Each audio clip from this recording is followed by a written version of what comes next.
Bueno, mientras que ponemos las fotografías y las imágenes y demás, vamos a comenzar porque pues tenemos el tiempo. Este es un libro, se titula Apropiación política del espacio público, miradas etnográficas de los cierres de las campañas electorales del 2006. Es un libro que expone las formas simbólicas de apropiación política del espacio público, entendida como una contención política contenida. Es contenida en marcos institucionales, como son las campañas electorales.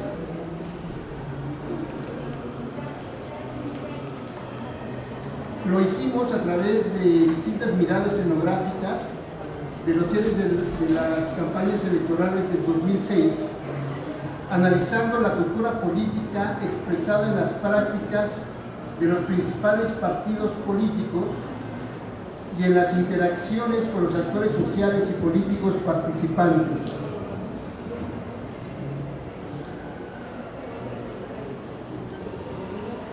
Se configuran entonces espacios de ciudadanía, espacios de conflicto, espacios de disputa por la nación.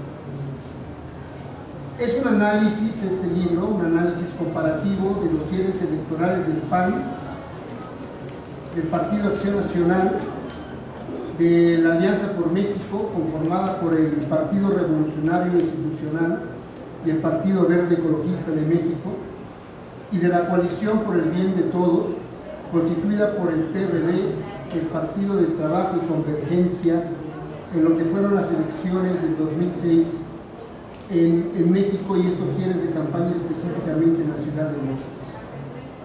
El libro es resultado de un trabajo enorme de sistematización y registro de observaciones a profundidad de estas concentraciones masivas, con una participación de 55 observadores de distintas disciplinas: arquitectos, urbanistas, sociólogos, antropólogos, comunicólogos y politólogos, convertidos repentinamente en etnógrafos.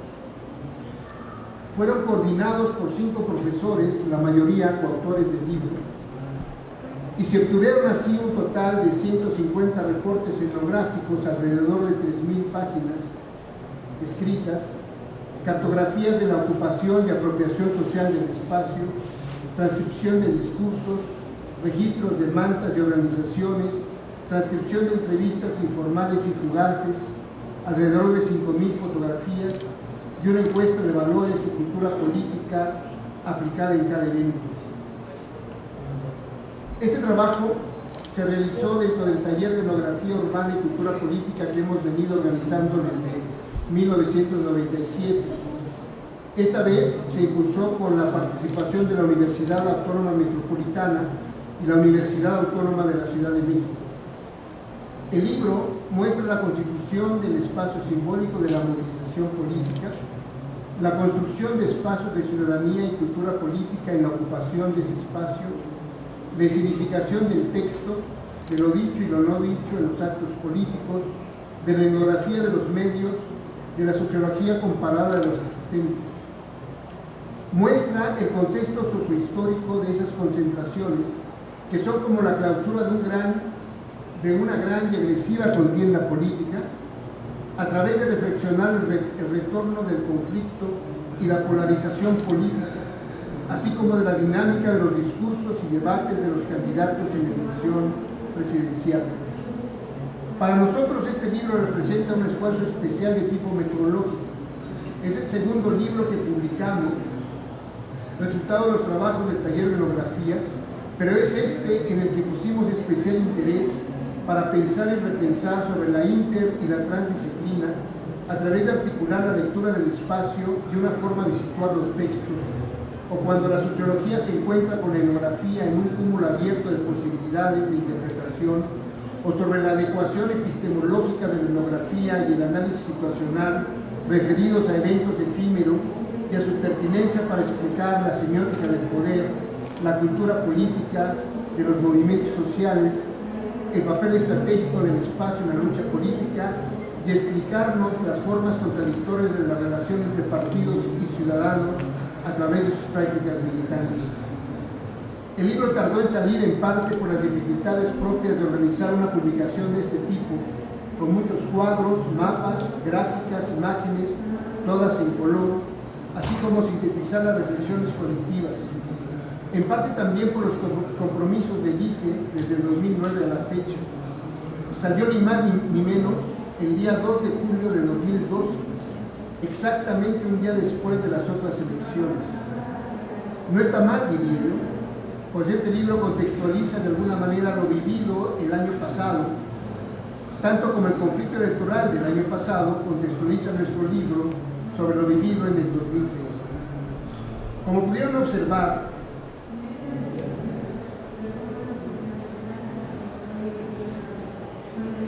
mientras que nuestros ponentes tomen la palabra, vamos a pasar algunas imágenes de las concentraciones de ese año. Un grupo de profesores de la UAM nos hemos conformado en un equipo sólido de trabajo. El maestro Ricardo Torres, la doctora López Saavedra y un servidor somos coautores del libro.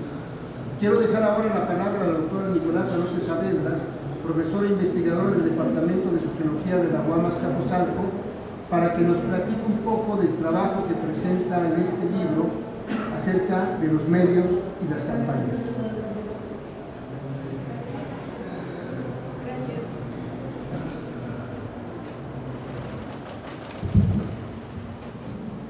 Gracias, buenas tardes. Pues sí, la verdad aplaudimos en mucho tener ya nuestro libro, que tardó en salir. Pero bueno, es indiscutible que en las democracias modernas los medios de comunicación son instrumentos necesarios y útiles para la definición de la dinámica de competitividad electoral. En México, en los cierres de campaña de 2006, los tres principales candidatos, Felipe de Jesús Calderón Hinojosa, Andrés Manuel López Obrador y Roberto Madrazo, utilizaron la prensa, radio y televisión para acercarse a los ciudadanos potencialmente votantes que elegirían el 2 de julio al presidente de la República. El capítulo Los medios y las campañas contiene el análisis desde la etnografía de la manera en que se construye y reproduce la información en los medios de comunicación, con el interés central de explicar el papel que juegan dichos medios en los cierres de campaña. Recordaremos que en tiempo anterior al inicio de las campañas electorales, la radio, la televisión y la prensa ya habían desplegado diferentes acciones para mencionar de forma recurrente a Felipe Calderón Hinojosa, López Obrador y Roberto Madrazo. Sin embargo, la televisión principalmente transmitió imágenes negativas de Calderón y Obrador sin atender las recomendaciones del IFE. Las repercusiones fueron, entre otras, señalan los analistas, una sociedad polarizada entre la izquierda y la derecha. Los medios de comunicación forman parte de lo que se ha denominado comunicación política, donde la televisión ha tenido efectos trascendentales en el curso y práctica de la comunicación política. El modelo norteamericano de esta práctica política que ha adoptado México lo conforma la estandarización de los procesos de fabricación de la noticia, los debates, la personalización de la política, el spot, el marketing político. Estos 5 puntos se articularon durante el proceso electoral presidencial en México. Las diferentes acciones que emprendieron los partidos y las habilidades de los coordinadores de campañas se volcaron a difundir la imagen, proyecto de cada uno de los candidatos y la difusión de convocatorias. Una de las funciones principales de la prensa, radio y televisión en las contiendas electorales es producir, transmitir y circular información con clasificación eminentemente política. Es así que a través de la tecnología desarrollada en estos instrumentos de comunicación que se busca la transmisión y divulgación de la imagen, personalidad, comportamiento, discurso y la cercanía de los candidatos contendientes en el proceso electoral con los ciudadanos electores y la sociedad en general. En las elecciones de 2006, la televisión tuvo un papel significante en la transmisión de imágenes negativas. La llamada guerra sucia o guerra de los spots llegó a rebasar, dice Gerardo Villamil, aquellos recursos públicos que se gastaron en las campañas presidenciales de 1994 y 2000. En 5 meses de campaña, hasta el 2 de junio, los 5 candidatos presidenciales habían gastado 988 millones de pesos en spots para la televisión y la radio. El Monitoreo Nacional del INPE realizó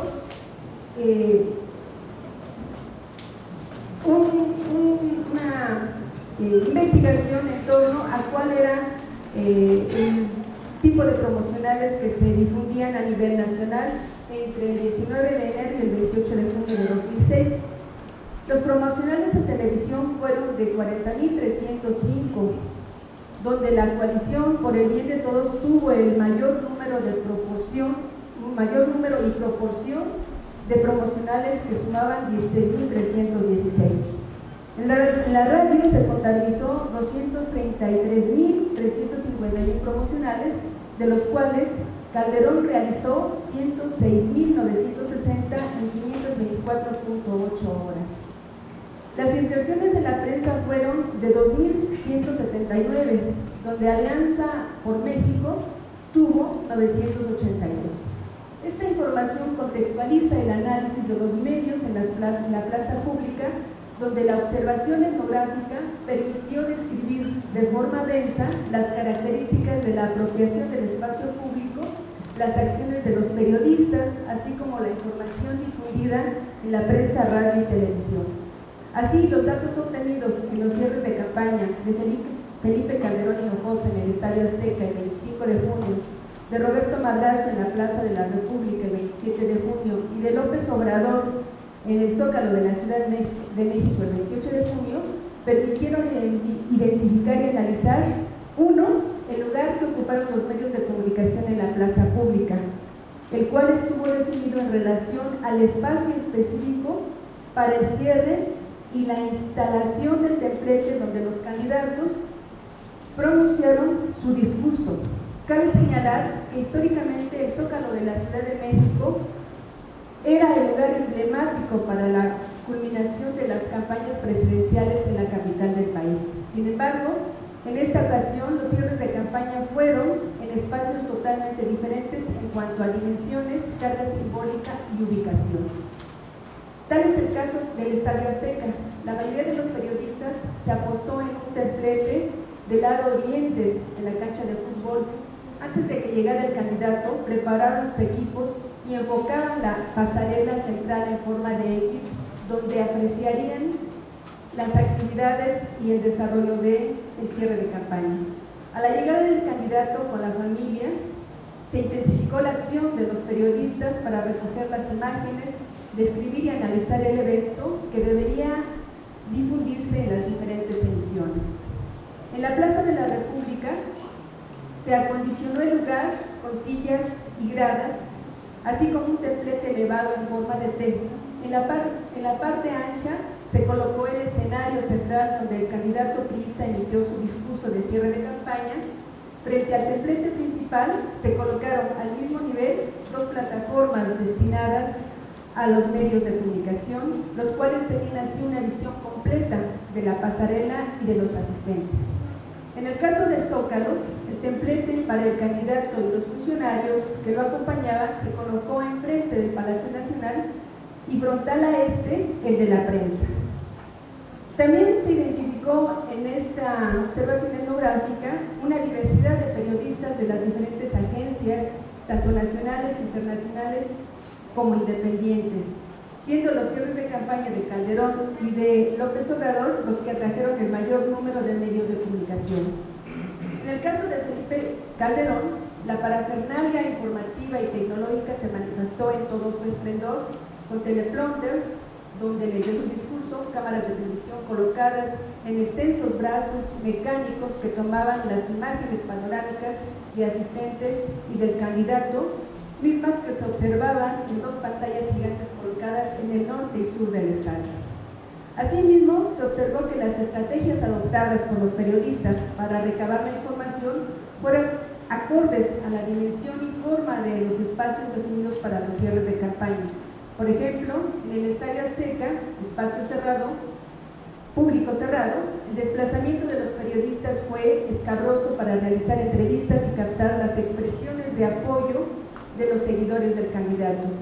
Se ubicaron tanto a nivel de la cancha como en las zonas más altas de esta construcción ovoide. No ocurrió lo mismo en la Plaza de la República, en las plazas de la República y el Zócalo de la ciudad, donde no hubo barreras físicas para caminar a lo largo y ancho de estos sitios.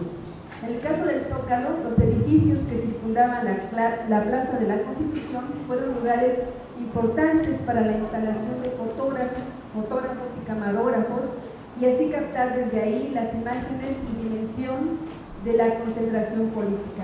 Es el caso del edificio del gobierno del Distrito Federal y de las terrazas de los hoteles Majestic y Regis, donde los periodistas maniobraban con sus cámaras y lentes de alta tecnología. Otro elemento que se identificó fue que el mayor número de medios de comunicación cubrieron los cierres de campaña de Calderón y de López Obrador, aspecto que fue notorio en el cierre de Madrazo. En términos generales, entre las empresas que acudieron a los 3 cierres de campaña, identificamos ABC Radio, TV Globo de Brasil, Agencia Francesa de Prensa, el New York Times, Formato 21, TV Azteca, Agencia Internacional AP, Agencia Alemana DPA, Prensa Local de Veracruz, Televisa, Grupo Monitor, también BBS de Washington, CBS de Canadá, TV Mérida. Además, sobrevolaron helicópteros de Grupo Monitor y Televisa. Finalmente, comparto con ustedes una reflexión breve.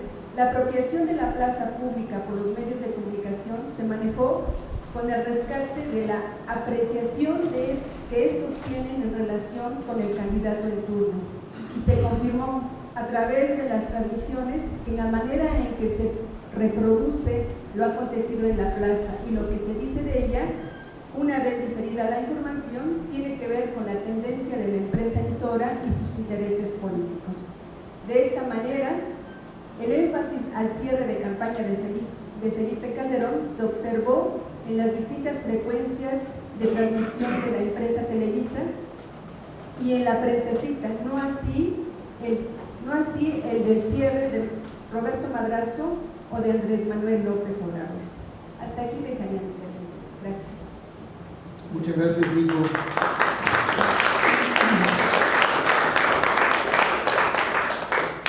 El libro que presentamos es resultado de un trabajo colectivo con profesoras e investigadoras de otras instituciones de París y Berlín. Escriben varias colaboraciones la doctora Catherine Wigner, quien es la cofundadora de nuestro taller de etnografía, la doctora Ellen Komp y la doctora Anne Kushner.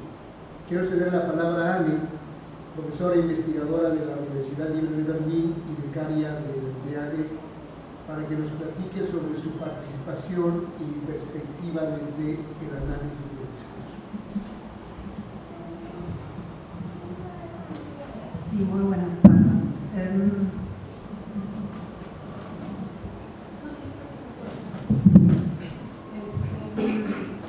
Antes de platicarles muy brevemente cómo es el formato acá de estas presentaciones en este maravilloso palacio, quisiera platicarles muy brevemente de esas dos contribuciones que uno de ellos en coautoría con nuestra querida colega Catherine Wigner, sin cuya presencia y trabajo, como dijo Sergio, tengo entendido, no se hubiera hecho a cabo este taller.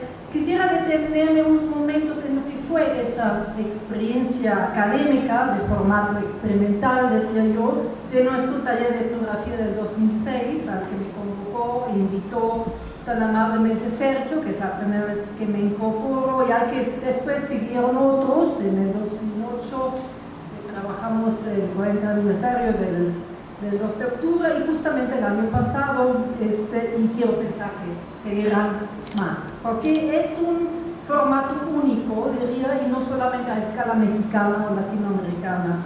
cada vez que platicamos, Catherine y yo, de ello en nuestro país o ante algún foro, digamos, de estudios urbanos, se nos mira con cierta envidia. No sucede mucho en el mundo académico que la tan multicitada INTA y transdisciplina está seriamente puesta en práctica y en reflexión a la vez. Además de que en este taller se combinan cosas que pocas veces, raras veces diría yo, en mi experiencia se combinan. No solo múltiples miradas y pertenencias disciplinarias, como ya dijo Sergio, sino también intereses que pueden ser tan diversos como el interés por el espacio público y urbano, que es un poco más de donde viene Catherine y también de algún modo vengo yo, con el interés por la cultura política específicamente y los procesos de ciudadanía, o con temas tan específicos como es la memoria pública que trabajamos en el 2008, en el 40 aniversario. A la vez combina, y eso también es raro y es muy valioso, creo yo, un ambicioso ejercicio de docencia en campo con la investigación. Lo que se genera ahí entonces es simultáneamente, simultáneamente saberes tan diversos como es el registro del dato en sí, como ya vimos, digamos, la cantidad, el volumen de cosas que se generan ahí en un banco de datos, con toda la ambivalencia y discusión que tenemos sobre esa noción del dato desde una perspectiva cualitativa, pero al mismo tiempo reflexiona y transmite el saber investigar, justamente, la práctica de una etnografía multidimensional, como alguna vez la llamamos, como dispositivo, no solamente como un conjunto de técnicas, sino como un dispositivo epistemológico, incluso me atrevería a decir, que no está peleada para nada con el análisis semiótico y tampoco con las sociologías como la practican ustedes acá, mis colegas y Sergio y Víctor del libro. En cuanto a mi contribución, que se llama el texto en escena, la etnografía de lo no dicho en un contexto urbano electoral, esta invita al lector a un ejercicio de leer la política como puesta en escena, eso es, puesta en palabra y en público, y en sentido. Quiero pensar que es un texto que tal vez, que basada justamente en esa fabulosa experiencia investigativa y docente, donde me tocó además coordinar un equipo francamente maravilloso, como el año pasado también, puede servir para no solamente para hablar de la campaña específica del 2006, sino para ilustrar los beneficios que creo que tiene el de explorar con cierto detalle de cómo se dice, qué es lo que se dice y cómo se dice la política en público.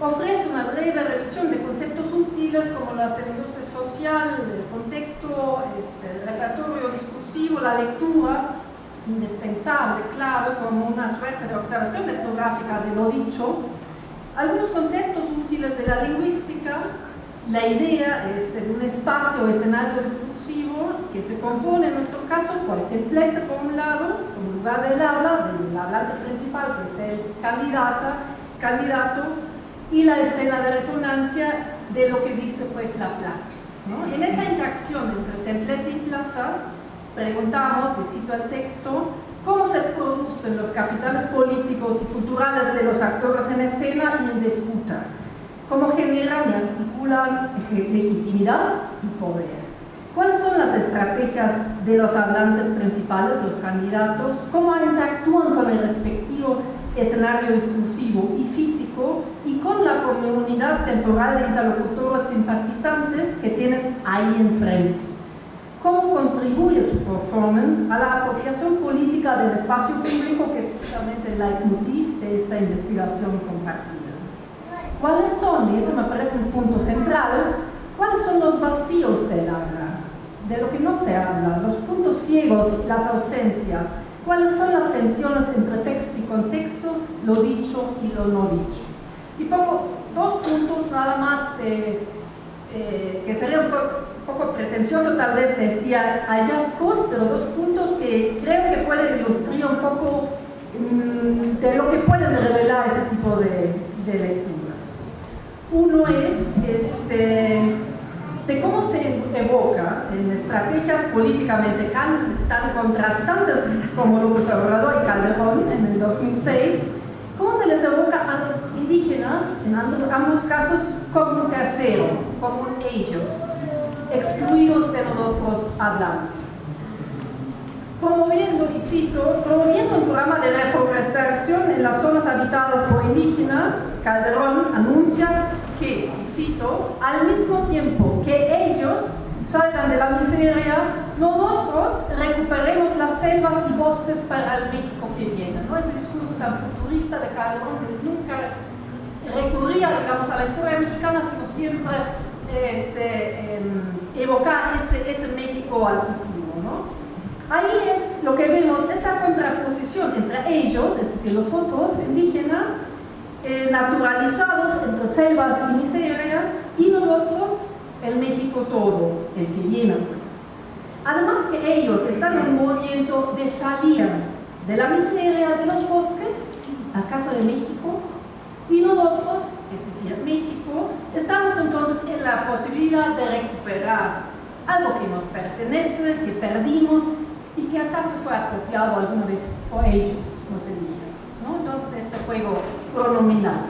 En López Obrador, los indígenas también figuran como un ellos, aunque casi en sentido inverso, ya que los ubica en el centro y no al margen de México, como la realidad más íntima del país, cito.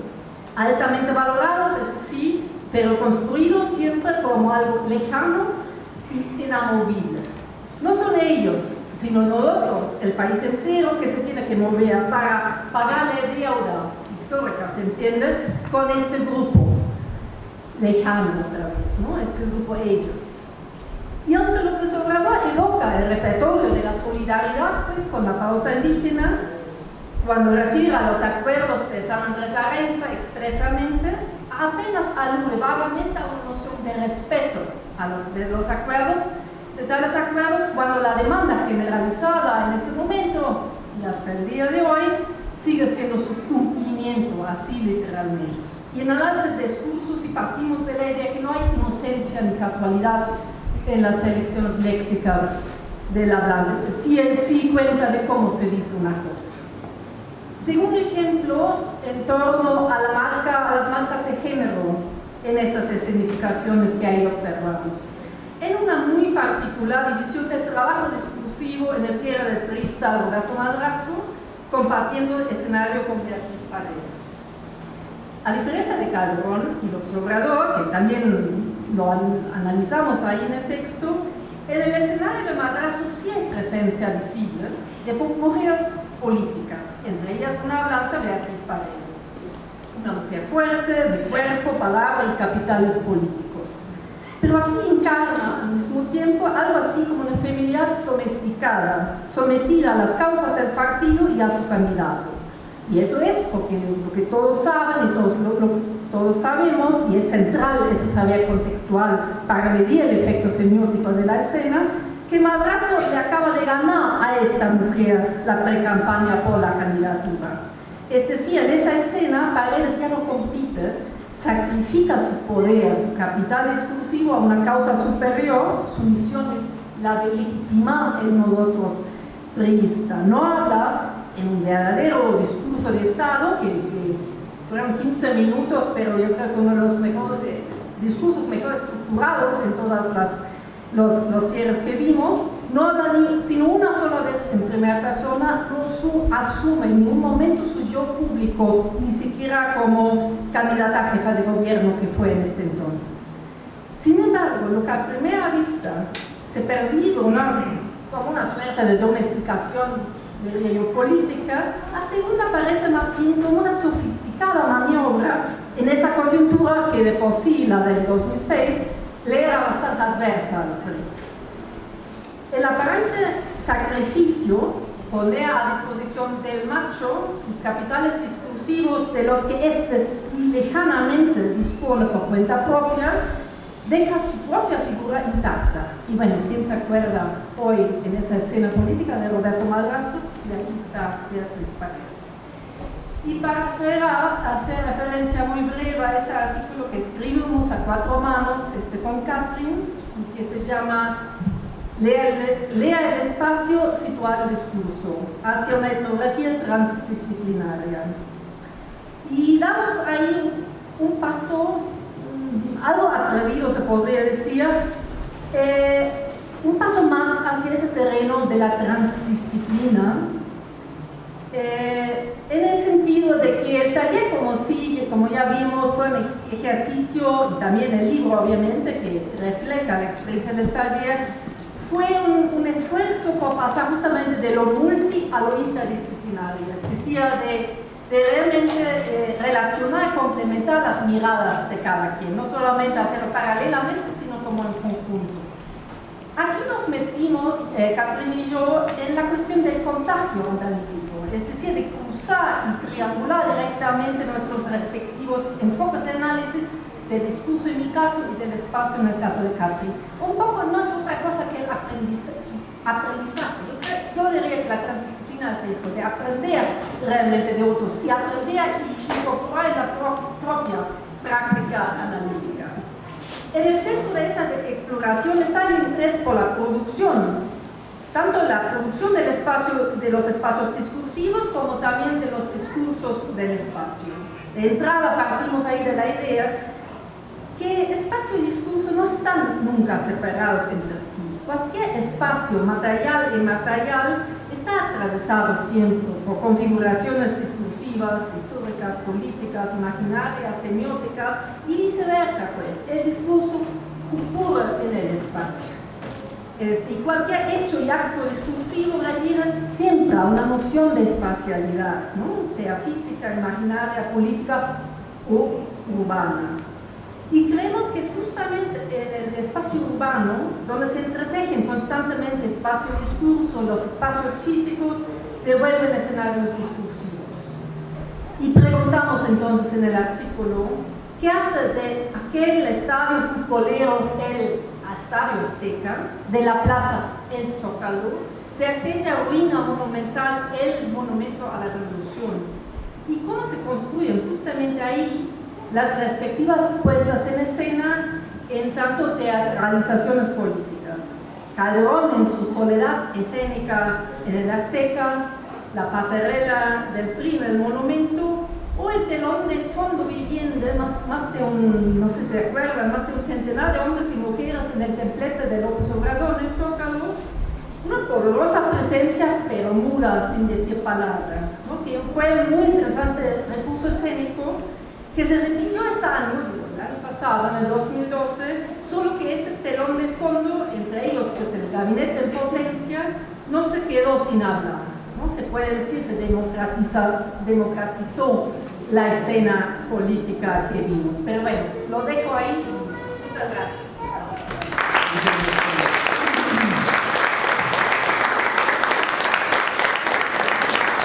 Cada capítulo dedicado a la etnografía de las plazas está inserto en un contexto, pero nos pareció fundamental ampliar el conjunto del trabajo a un marco mayor de las campañas electorales. Aquiles Chivo nos relata acerca de los discursos y debates, y Alberto Signasí sobre todo el proceso de la campaña. Le cedo la palabra entonces a Alberto, profesor investigador del CIESAS México, escritor y especialista en temas electorales. Muchas gracias por la invitación, tanto a participar en el libro como en esta presentación, que uno podría pensar inicialmente, 2006, pues eso ya es historia, ¿no? Pero bueno, tal vez les podría yo decir que no hemos salido de la coyuntura. No es que vaya a tratar de explicarles por qué aprendieron a Bester Gordillo, sino a tratar un poco de entender cuál es esta mirada que yo de alguna manera llegué al texto, a este libro, por una invitación que me hicieron con un trabajo que no había propiamente participado con ellos, con el equipo que hizo el trabajo de la apropiación política del espacio público, y por lo tanto creo que mi mirada, pues más que etnográfica, es una mirada desencantada de todo lo que pasó ese año.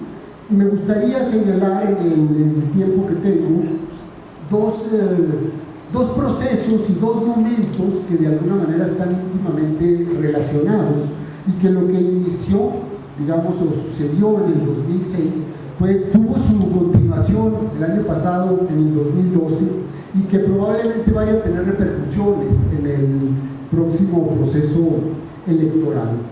Entonces, después de que habíamos tenido un proceso en el año 2000 en donde parecía que finalmente se habían conjurado todos los augurios y los pesimismos y llegaba un proceso electoral en paz que generaba una transición pacífica en donde los que perdían reconocían y los que ganaban se comportaban de forma institucional, pues 6 años después estábamos en un escenario completamente diferente, inversamente proporcional. Me gusta decir algo porque se me hace como que suena más contundente, pero era conflictivo y polarizante, diría yo, de este proceso. Fue una mezcla en 2006 y estos trabajos etnográficos que presenta el libro pues nos muestran de alguna manera cómo estaba la temperatura política para ese momento. Esta mezcla explosiva pues era un círculo no más que perverso, yo diría no era un círculo virtuoso, que llegó a constatar que el sistema electoral, es decir, las reglas, las prácticas, los actores, toda la tradición de los últimos años y de los últimos procesos, desde el 97, 2000, 2003, en fin, no estaban hechas y no estaban diseñadas para procesar una elección tan cerrada. Y entonces que esas fortalezas se habían fracturado y que lo ganado en términos de credibilidad, de transparencia, de una lucha por tener mayor certeza y equidad, pues se había venido abajo, porque en realidad todos los avances pueden ser en un momento también regresiones. Las condiciones de la competencia pues volvieron a plantearse como un proceso plebiscitario, tal como había sucedido desde 1988, es decir, que la elección finalmente se resolvía en términos de la racionalidad o de la decisión de los ciudadanos, como para decir es A o B, es negro o blanco, es este proyecto o este otro, es este candidato o este otro candidato. Y creo que en 88, por supuesto, el proceso no estaba diseñado para el pluralismo que se expresó. Sin embargo, hubo una suerte plebiscitaria ahí de seguimos con el PRI o nos vamos con la oposición de izquierda, que se repite en el 2006 la misma situación ya en otro proceso, digamos, en donde ya el sistema electoral estaba hecho para procesar aparentemente momentos de alternancia, pero la alternancia hasta ese momento había sido de signo de derecha, entonces parece como que era una alternancia en donde el país caminaba y estaba de alguna manera descompuesto, es decir, una alternancia que, como dijo alguna vez uno de los políticos, estaba chueca porque solo miraba hacia la derecha. De ahí vino un poco el conflicto, y el conflicto que se expresa en un conjunto de elementos que vimos de cerca y que tuvimos la ocasión de experimentar. Es decir, ¿qué tenía de problemático el proceso? Pues que las reglas no estaban bien diseñadas, porque el financiamiento público era un problema, porque el acceso a los medios era un problema, y porque de alguna manera lo que se había querido hacer como generar una ruta de equidad para la competencia finalmente había generado problemas en la mediatización de la vida política y en cómo los partidos, para estar todo el tiempo en los medios, pues metían dinero sucio, dinero limpio y dinero por abajo de la mesa y por arriba para poder estar en esta competencia perversa en donde llegaron a gastar prácticamente 7 de cada 10 pesos de un millonario financiamiento público salían de la tesorería, pasaban al IFE, iban a los partidos y de los partidos entraban a las cajas de Televisa y de Azteca. Ese era el circuito perverso del financiamiento público. Pero bueno, el esquema, por supuesto, de los organismos electorales que empezaron también a tener una reversión en su carácter de autonomía y de independencia a partir del 2003, fue otro de los elementos que hizo muy conflictivo el proceso del 2006. Entonces, había que cambiar los operadores, había que recuperar la confianza y para ello pues se tenía que simplificar el proceso, se tenían que modificar los costos, eran como los elementos que la ciudadanía demandaba, que hubiera elecciones más baratas, que hubiera elecciones que pudieran tener mayor representatividad, que se acortaran los tiempos, que se transformara el esquema de acceso a los medios. Esa era la clave, digamos, maestra para poder hacer todo lo demás, o una buena parte de todo lo demás, y así llegó la reforma de 2007 y 2008. En el tiempo que me queda, que ya es muy poco, quisiera ver cómo esta situación va evolucionando hacia la reforma y cómo, de alguna manera, la prueba del 2012, la elección presidencial del año pasado, pone sobre la mesa y de alguna manera establece los exámenes de esta reforma, qué se logró, qué no se logró. La elección, así como la elección del 2006 fue una elección polarizante, de mucho encono y de mucha ruptura, en donde lo que tuvimos fue un mapa en donde la mitad del país votó por un candidato y la otra mitad votó por otro, y la distancia fue de menos de 250,000 votos en un universo de más de 44 millones de votantes y de ciudadanos. Pues esto, de alguna manera, ahora nos generó una elección en el 2012 llena de paradojas. Lo he ubicado así, es decir, como esos momentos críticos, contradictorios, que de alguna manera acompañaron todo el proceso electoral del 2012.